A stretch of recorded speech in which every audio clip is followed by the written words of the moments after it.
Welcome, everyone, to episode 5 of my new podcast, Why Didn't Anyone Tell Me This? With my guests, we are discussing health issues, questions you may have, and debunking some of the myths around our health. And it's an absolute pleasure today to be speaking to Jo Moseley about the joy of post-menopause. Alongside her day job, Jo is a writer, speaker, and podcast host. She describes herself as a joy encourager. I love that. A beach cleaner and a midlife adventurer. After her mother died and experienced a difficult perimenopause that left her feeling very broken and crying in supermarkets, Jo discovered the joy of moving her physical, emotional and mental health. She hikes, cold water dips all year round and paddleboards.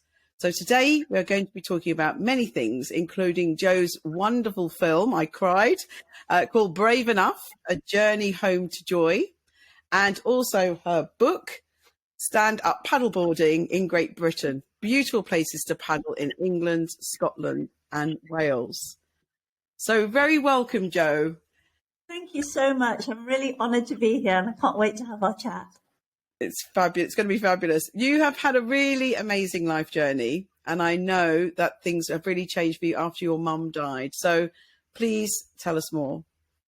Yeah, so thank you. So just before mum died, a few months before mum died, I found myself with my 2 sons in Tesco supermarket and just crying and crying and crying. And it wasn't the only supermarket I'd cried in, I have to admit, but it probably was the only one with my sons in tow. And they were sort of 16 and 13. And life was just incredibly overwhelming. Both mum and dad were going through chemotherapy. I was experiencing the symptoms of the perimenopause, but didn't even know what that meant.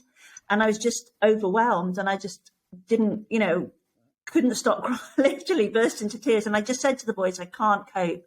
I can't do this anymore. And I'm not sure what this meant other than I couldn't do life like this anymore. I was just sort of struggling. And I told a friend, because obviously mum and dad were going through chemotherapy. I didn't really want to tell them. So told a friend, she suggested exercise. She said, look, it might just help you sleep because I hadn't slept for months. And, if you don't sleep, you're just broken. Well, I am. And she gave me this very old indoor rowing machine. I started indoor rowing in my kitchen and within a couple of weeks I was sleeping and life just seemed to get so much better. Then when mum died at the end of that year, I sort of felt broken again, understandably. And then a few months later, on the 5th of May 2014, I started a big rowing challenge for Macmillan Cancer Support and rowed 1 million metres, 2 half marathons and a marathon. So that's how it started. That is absolutely amazing. And you then moved on to paddleboarding, and that's been a real passion of yours. So why did you decide to go from rowing to paddleboarding? So I had injured myself. This was 2000. So jump forward to 2016.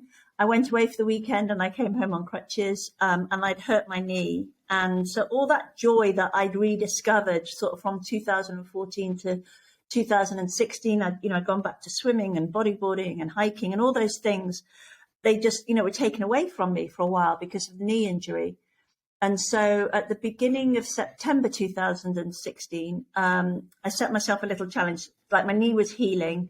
And I said, right, exercise every day outside for 30 minutes.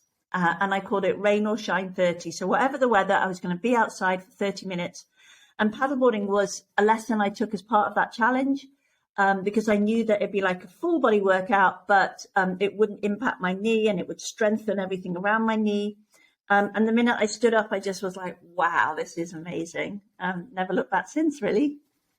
That's amazing. And did you just teach yourself? Did you have some lessons for paddleboarding? Yeah, so I mean, back in 2016, I didn't really know anyone who paddleboarded. I had no idea about, what to do. So I took a lesson on Derwent Water with Lake District Paddleboarding, a lovely chap called Bo and another lady. We just sort of went around the lake a bit and then down a little river. And I always say that the minute I stood up on the paddleboard, I felt like a warrior, not a worrier. And that's how I feel every time. So I would always recommend people take lessons. and just, went from there, really. I was just hooked the minute I stood up. And I think one of the wonderful things about cold water swimming or paddleboarding is the beautiful scenery that you would miss if you weren't out on some water. You've really experienced that, and you've written that in your book. So, how do you feel about being out in nature? It just makes me feel so much better. Even just a sort of dog walk in a town and, a few trees, it just makes me feel better. It puts all those worries into perspective. It doesn't take the worries away. It just, my natural inclination is to worry. But it just puts them into perspective, and it gives me tools with which to address the things that I'm worried about, or the things that I'm trying to, think through. So yeah, it just makes me feel a lot better. And this week I've heard one person on social media say that to tell a perimenopausal woman that she should go and exercise is not the right strategy. I certainly didn't agree with that. I think you're going to say you don't agree with that. But I think that if women haven't been exercising, as you found paddleboarding quite late, I found swimming open water swimming quite late. What would you say to that comment, that we shouldn't be encouraging perimenopausal women to exercise? I think if you take out the word exercise and just say move, we move. I find the word exercise quite distracting and quite, it's not, whereas I say move, I move. So I move my body, and I don't know of any research, and you're the expert, that says moving is bad for you. I mean, obviously, if you're injured, it's probably not a great thing, but, moving is seen to be good. So if you take out exercise and say, well, move your body, and that could be a walk, that could be some stretches. I mean, obviously, people have their views, and nobody's saying that that exercise will solve all your problems with the perimenopause. Nobody's saying that it will. But I think just moving your body can open up a lot of the stresses that we carry in our body, and a gentle stretch or a gentle walk, or, a dog walk, or a very, very gentle swim. It's not, we're not saying go out and do 14 HIIT classes, obviously there was a reason for that person to say it's the last thing, but just a nice walk with a friend and talk, there are many advantages to that. So yeah, nobody's saying you have to go out and do masses, but I know that particularly like when my dad was first diagnosed with cancer. So my dad's had 3 types of cancer, and my mum died of lymphoma. And I know that when I was firstly a newly single mum, and my dad was diagnosed with his first cancer, and it was about the same time, I know that when my boys were away that weekend with their father, that I would just go for walks. And I know that really helped me. Now, for me, I didn't see it as exercise, but I guess it is an exercise, just walking. So, yeah, I do think it can really help our mental and physical well-being. And you've said a good thing there. I have always used the word exercise, but I am coming round to the thinking. I absolutely agree. I think it may worry some people if they haven't been doing anything. So I think the big E word now, even for me, might be parked. And I'm definitely suggested talk about moving more than exercise. I don't want to put people off. Yeah. And none of it is saying you've got to go and do this and do that. Just, gently moving your body, just, little ways that can just, and there's so much research. I interviewed for my podcast, and I read a brilliant book called Move by Caroline Williams.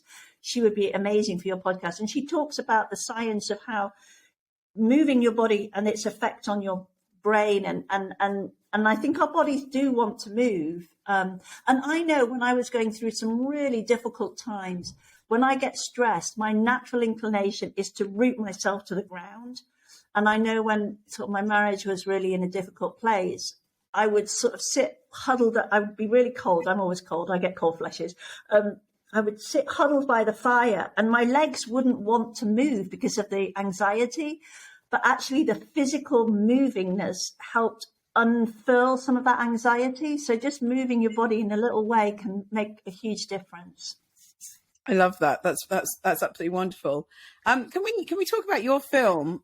So I watched this recently. I told you straight away that I cried several times. It was so moving. So tell us about what made you to decide to pick that particular challenge, and tell us about the highs and the lows. Yeah, so the challenge was to paddle board from Liverpool to Goole, so as close to coast as you can, 162 miles, 101 locks, I think a couple of hundred bridges along the Leeds-Liverpool Canal and the Aire and Calder navigation. So the navigation is like a river that's been sort of tamed slightly. So it's much bigger than a normal canal, but it has locks and things. And I actually had the idea back in 2016, almost days after I had taken my first paddleboarding lesson, like literally, I'm going to paddleboard and now I'm going to go Leeds. And I wanted at that point to go Liverpool to Leeds. But I told a few people, Christmas parties and things like that. And the response was, that sounds really logistically very difficult, quite boring, and also too difficult for a woman of your age. And I was only 51 at the time, just coming up to 52. And so I put the dream away and sort of thought, no, maybe they're right. I'm not the most confident person. I have only stood on a paddleboard for 5 minutes now, so maybe they're right. And then in 2000, so fast forward 2019, I'd been paddleboarding and just really loving it. I realized two things. One, that my youngest son would be going off to university that October. And so I'd be an empty nest single mum. And, that's, a whole new chapter. And also that in the intervening time, a number of girlfriends had died, and only one of them had reached 50. And of this, and it just really made me realize just how short and precious life is. And if you have a dream, you owe it to yourself to try and get to the start line, at least try. And it didn't really matter that much if I didn't finish it. I just wanted to give myself the chance to do something different and to have a dream that would pull me to the future, that would take me from being a mum of two to being a mum who had nobody that I needed to cook tea for on a regular basis. And so I set up the challenge and I wanted to pick up litter.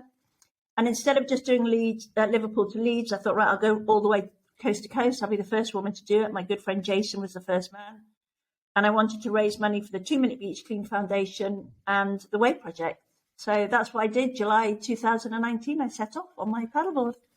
And huge congratulations. That's so inspiring. And I do a vision board every year. And for the last few years, it's had challenge and adventure on. And as you say, our children leave home, if we've had children, if we haven't had children, it's obviously different, but if we've had children, and I know so many people who are coming up to that stage or coming up to retirement. And I said, what are you going to do? And they don't know. They haven't, they've lost their hobbies, they've lost their interests. And I think, with your paddle boarding and the other work that you've been doing, it's just so inspiring. And I hope that our conversation gives some people, especially some women, the motivation to think, we're just normal people. Everybody can do something. It doesn't have to be as adventurous as you've done. But, just getting on that paddle board, getting in that water, whatever hobby they want to do, just finding something that it's for them. And we love our children, but it's for them. Yeah.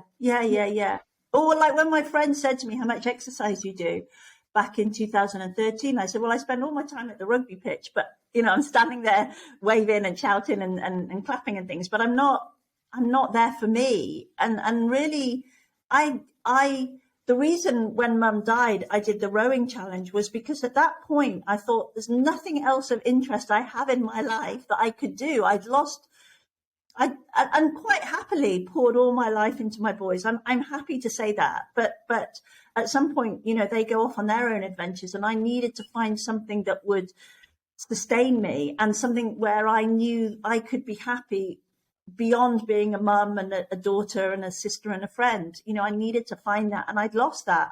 I'd lost that years before.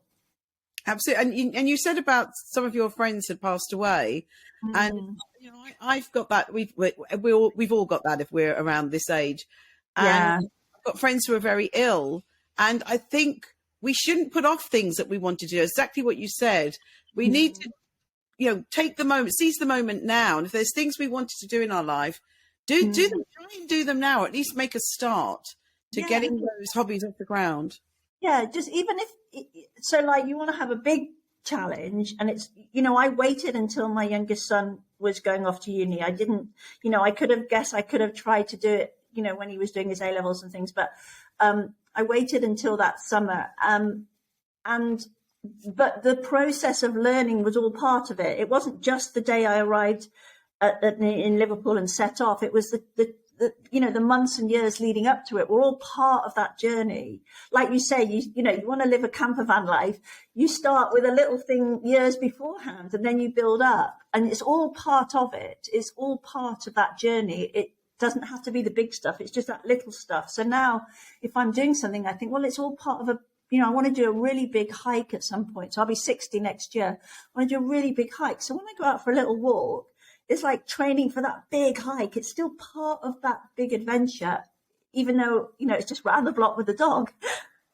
Well, I did the mighty hike for Macmillan Cancer Research last year, which was supposed to be 26 miles, but my Strava definitely said 28 miles. But yes, that was the first time I'd ever done something like that. I'm doing 2 walks this year, but it's just wonderful to do. It really is. Tell us a little bit more about the 2 charities. You briefly mentioned them. Yeah, so the WAVE project is a surf therapy charity, and it takes children and young adults who have mental health issues or maybe carers who are carers, and it takes them surfing. And it's not about being the best surfer. It's about giving them the chance to know that, there are people who have their back, that there is a place that they can feel free, that they can talk about their mental well-being, or just not even talk about it, just know that somebody knows and is trying to support them. And it's the first program using surfing that was authorized and sort of given whatever, authorization by the NHS, that sort of like recognized, that's the word, the first surf therapy program in the world that was recognized by a National Health Service. So it's really well respected.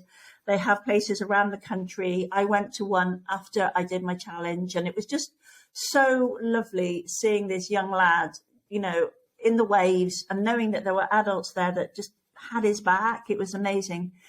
And the other charity is the 2 Minute Beach Clean Foundation, and I'm now an ambassador for them, which is really lovely. And that just encourages us to take 2 minutes each day, wherever we are, on a beach, in a park, on a street. When I come to London, it's a bit like, oh, where do I start? I kind of think, I'm a bit of a country bumpkin. And just take 2 minutes each day to pick up litter wherever we are, because a lot of the litter that ends up in our oceans, starts on our inland waterways. So that's what I did. And I picked up litter along the way and showed people sort of what we found, and just encourage in a really gentle, kind, embracing community way, to be sort of earth activists really, but in a lovely, embracing way. Well, I thought about you the weekend. I was in the Peak District and we were swimming at a lake, a little bit of trespassing, I think. But there was an old can of Coke there that it wasn't even really red anymore. It was sort of a dull pink.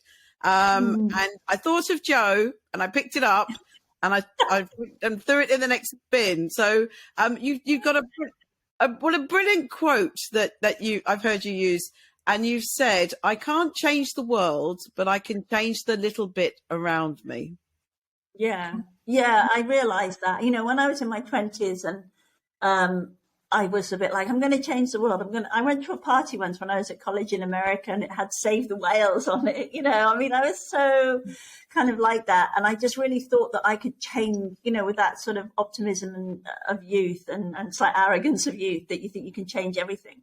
And what I've realized is, I don't have that time. I have people I need to look after.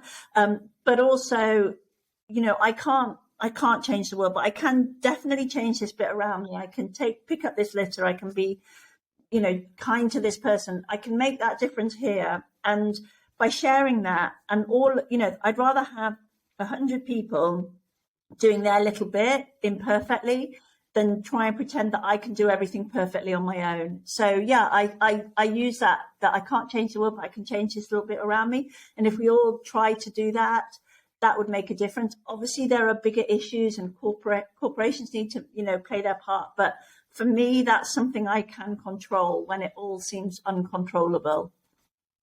I really love it. It's great. Now, how can people watch your film?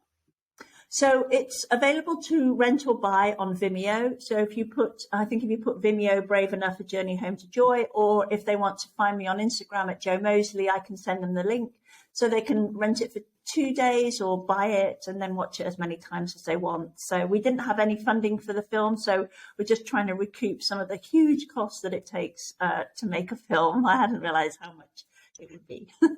And I really highly recommend it. It's a beautiful film, and I'm following it. It's inspiring, and it really does make you feel like we want to make a little change in the world from watching it. So I highly, highly recommend it. Let's move on to your book, your beautiful book. It's just so beautifully made. And so your paddleboard has taken you many places. Please tell us more about paddleboarding. Yeah, so in lockdown, I just felt like a book you have that idea that a book is going to get written, and I wanted it to be me that wrote the book. I wanted to write the very first book devoted just to paddleboarding. Obviously, there are other books and guides that have paddleboarding, kayaking, and canoeing, but I wanted to be the one that was devoted just to paddleboarding.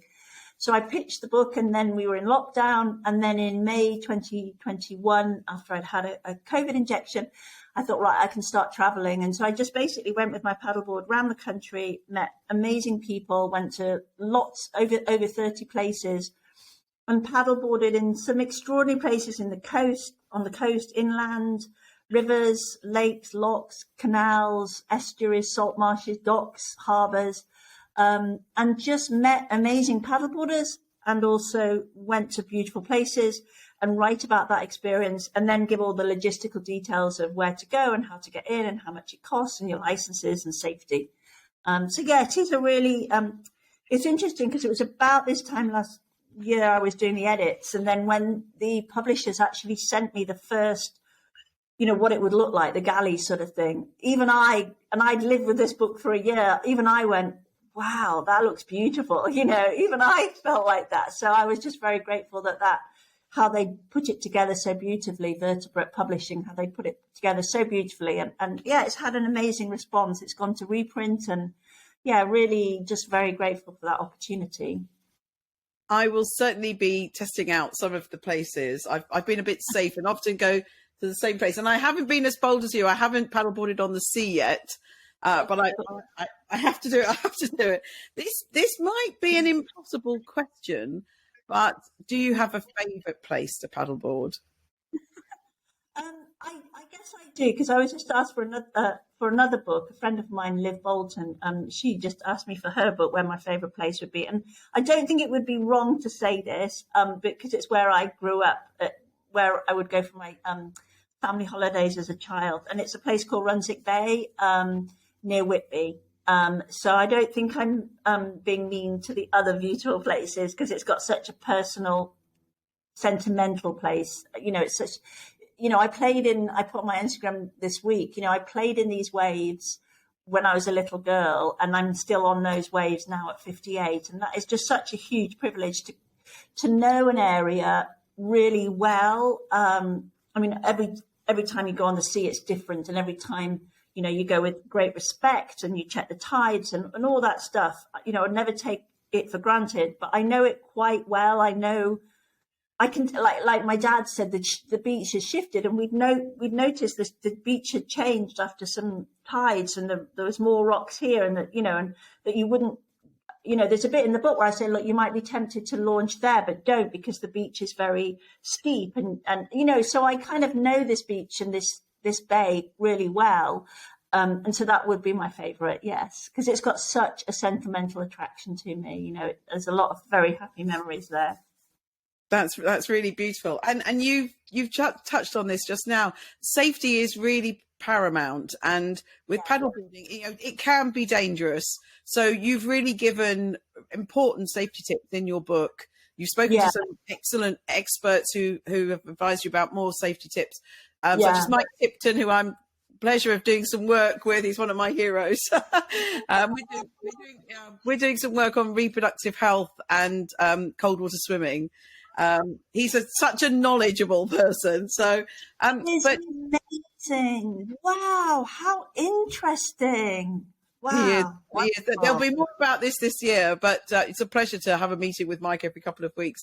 But safety is important, and I think some people, especially, we're going to talk about the menopause now, but I think some women might be scared and might think, oh, they're not strong enough to do paddleboarding and it's too difficult. But I mean, one thing as we age is that our balance goes, and I'm sure anyone with elderly parents know the big worry is that they fall. And something paddleboarding, it's such good exercise for the menopausal woman. I just wonder if you want to say a bit more about that.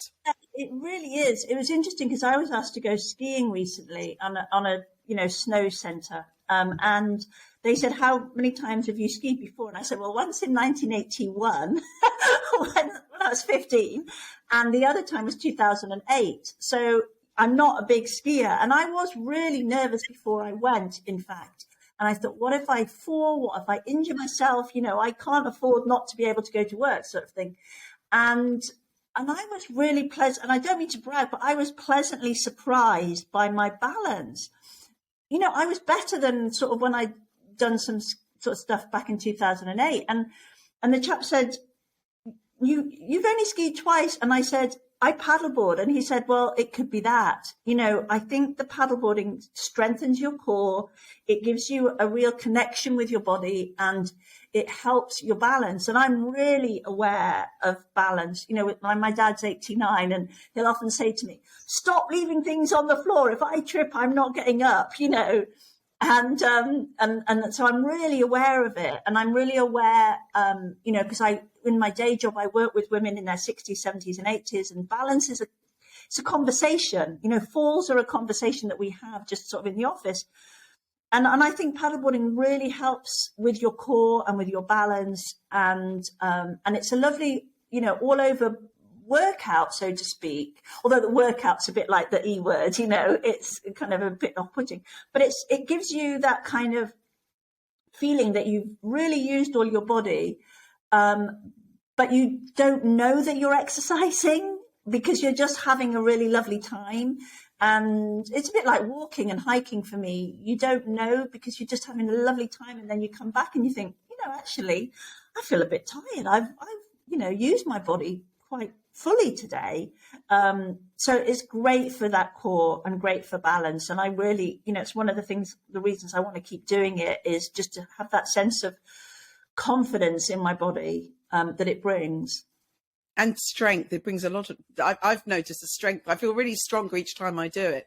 And for me as well, the tranquility, something in my life, I've always been running around like a crazy woman. And in my first podcast, I said, I wish I'd spent more time being still and being quiet. And I think for me, paddleboarding is an absolute at the top of my list about what makes me feel mentally just incredibly still and incredibly calm. It's so beautiful to be out on the water,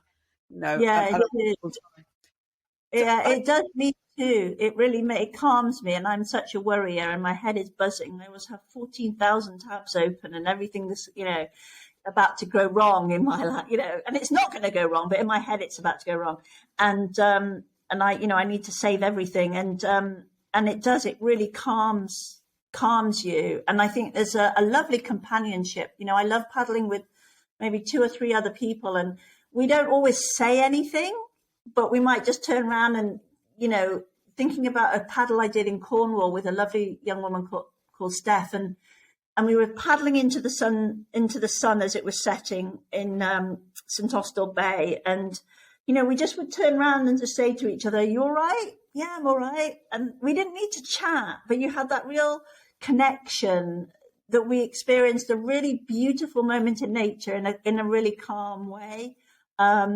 And yeah, just lovely. But it is great for, it's really good for your core and your strength, and even just, picking up your board and carrying it here and there. It's all, good for your muscles and your bones. So, You will feel wonderful when they've tried it. They will feel wonderful if they haven't tried it already.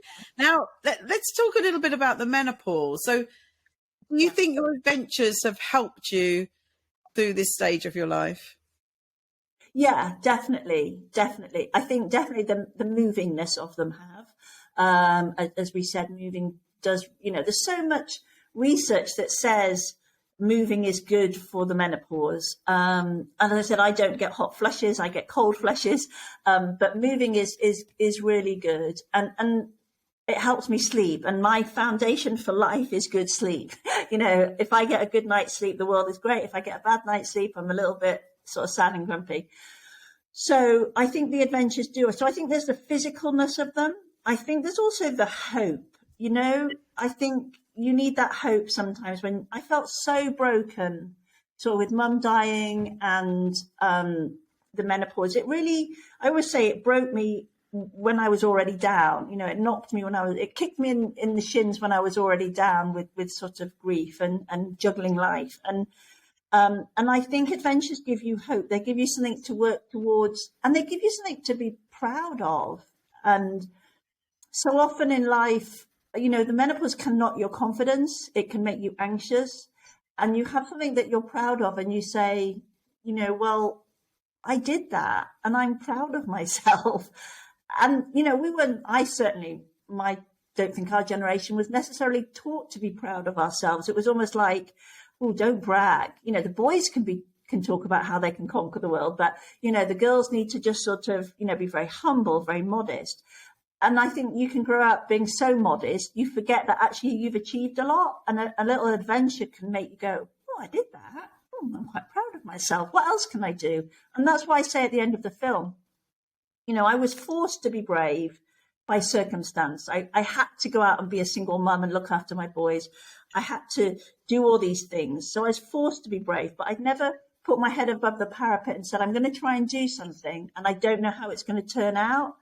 So this was an opportunity to be brave and courageous and hopeful and optimistic on my terms, rather than having life make me do it.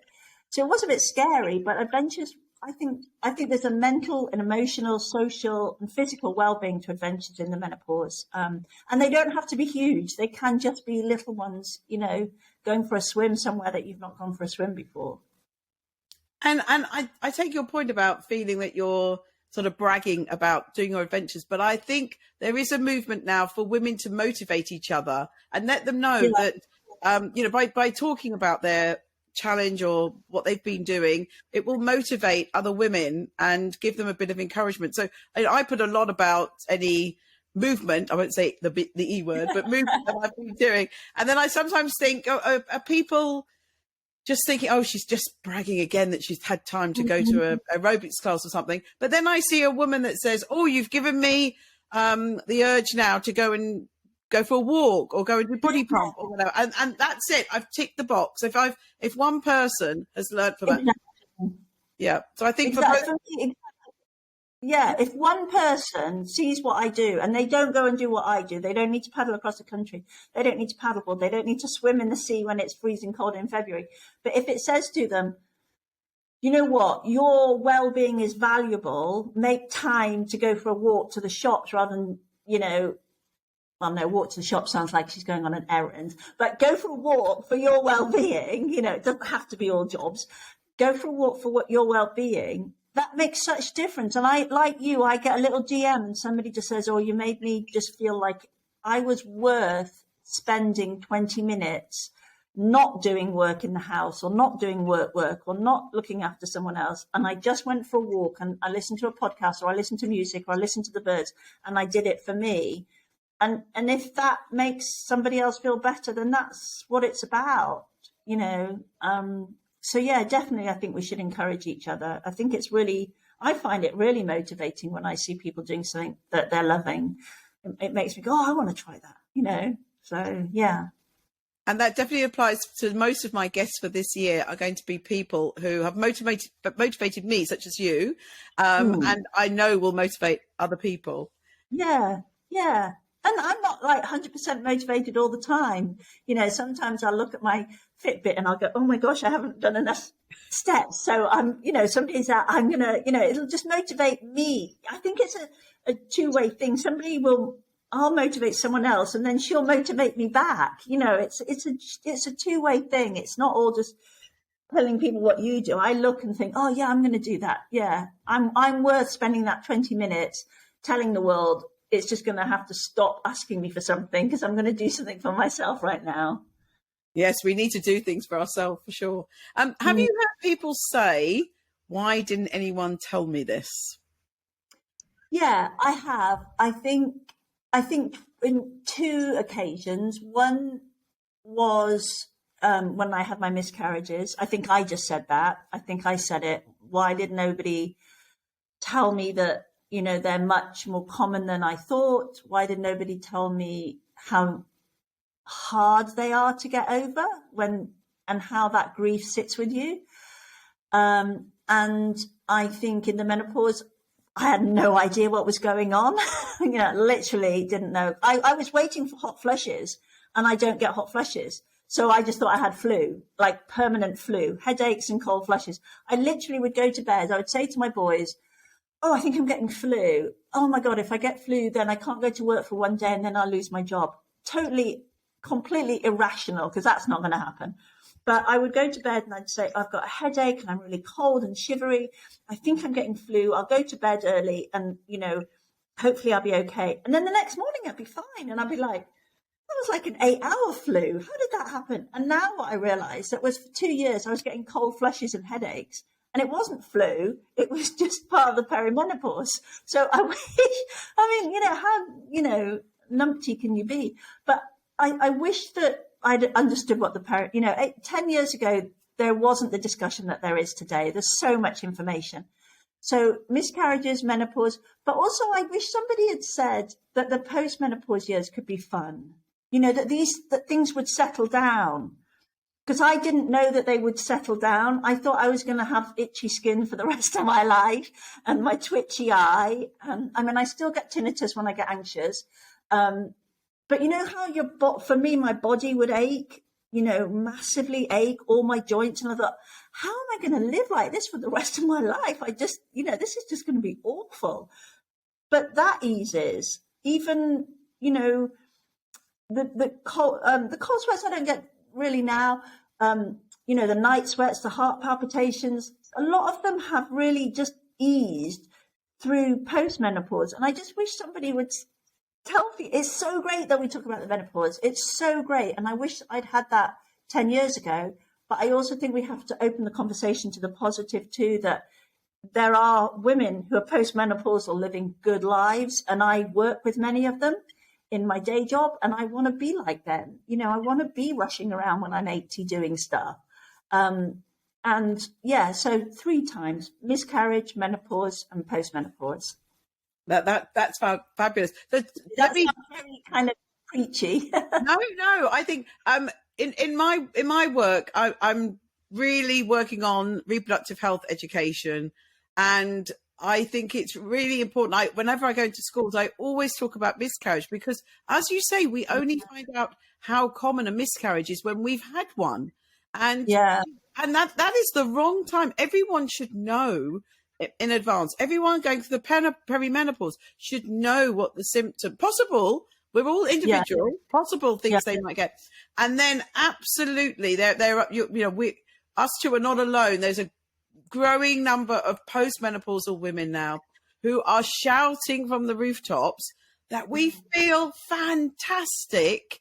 And I think it's important because it's not fair to the younger women to just tell them about the doom and gloom of the transition, and that actually you hopefully will have the best time of your life post-menopause when your menstrual cycle stops and the hormones raging around your body stop, And yes, don't worry about those aches and pains. They should go down.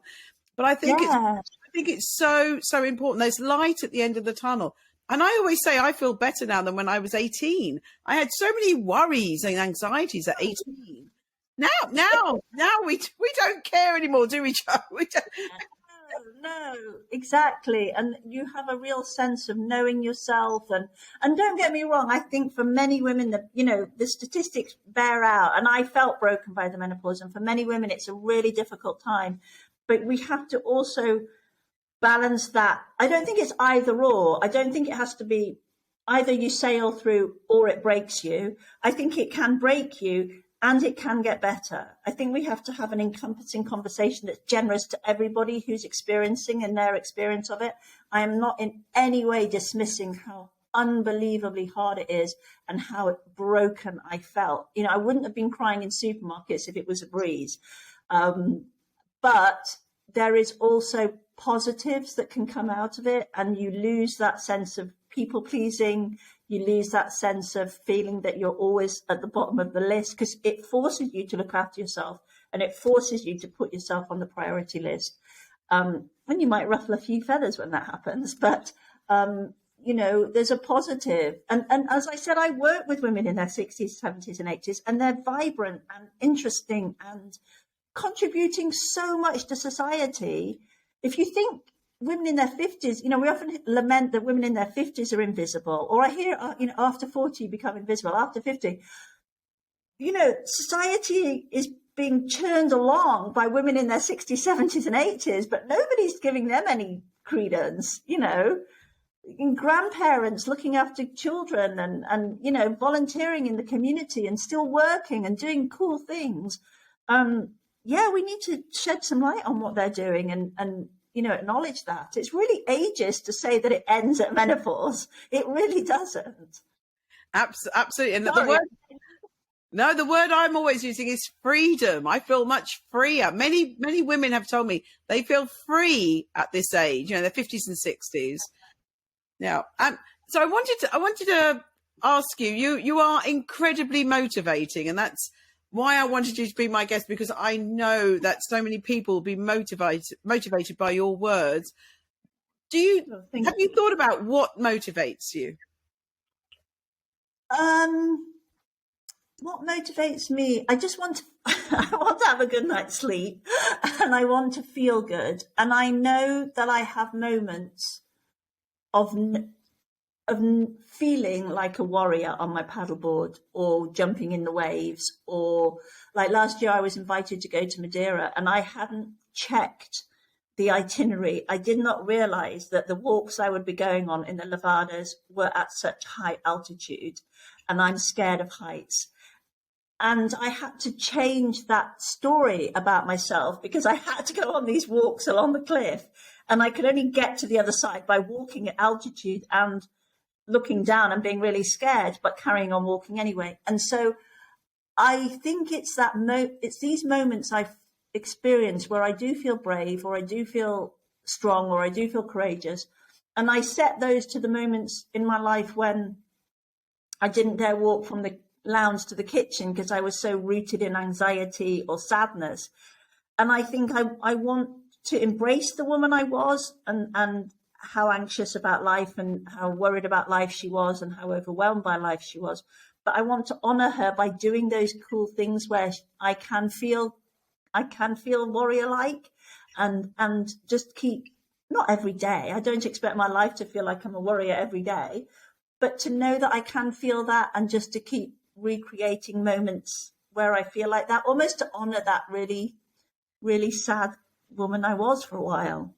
So yeah, that's what motivates me. And I'm so not interested in what other people think of what I do. It's a really internally driven. Yeah, they can think all they like. It's whatever, mate, really. I think that's the beauty of aging. You just don't care what anyone thinks anymore. No, I can't wait till I'm 70 and 80. And then you're just like, what, there's such a real freedom, so some of the women are just like, yeah, whatever.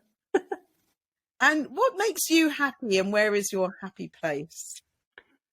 I would say my happy place is in the sea. I love water. I love canals. I love rivers, but obviously I wouldn't swim in the canal.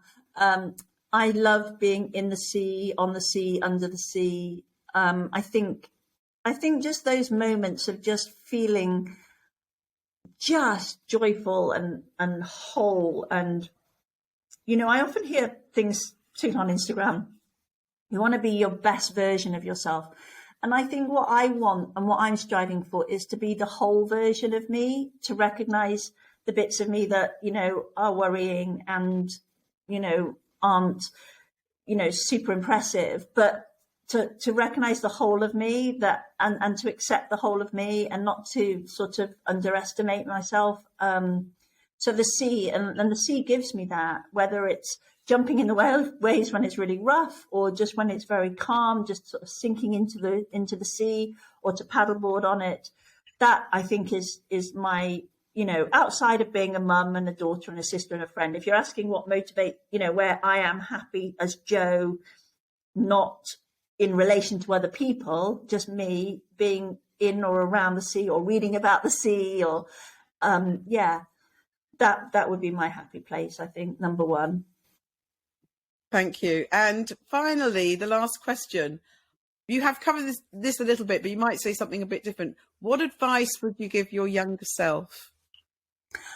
So I would say to her, find the moving that you enjoy and just keep at it, and don't get distracted by words like fitness and exercise and sport and competition and weight loss and all that stuff. Just find the thing that you do now. Because I'm throwing myself in the sea, and I've just bought a skipping rope. And I did all those things when I was a little girl, and I didn't call them exercise. I just called them having fun. So I would say hold on to those things, and hold on to them even when life gets really, really, really, really, really busy. Make sure that you have those things in your life, whatever's going on in your life, carve out 20, 30 minutes a day for you. And I would also say, look after your teeth and your bones, because I didn't look after my teeth and I'm reaping the rewards. If somebody offers you a cola drink, all brands, or a really sugary soda drink, or, my son is in Mexico, and he said that he found this powder, orange powder. He said, is this what you used to drink when you were little? And I was like, yes. It was just like pure orange sugar, and I would just scoop it into my mouth. I would say, don't go anywhere near them. I'm sure they're very tasty, but look after your teeth. Don't want to get sued by anybody, but look after your teeth and look after your bones. But just keep having that joy of moving, and find it, and it'll change over the time. You might be into this for a while and into that for a while. I'm on couch to 5K for the third time, but just make sure every day you do something that makes your body feel good. Particularly when it feels really sad, like after the miscarriage, like in the menopause, your body will thank you, and your mind will thank you, and your heart will thank you. Your soul will thank you.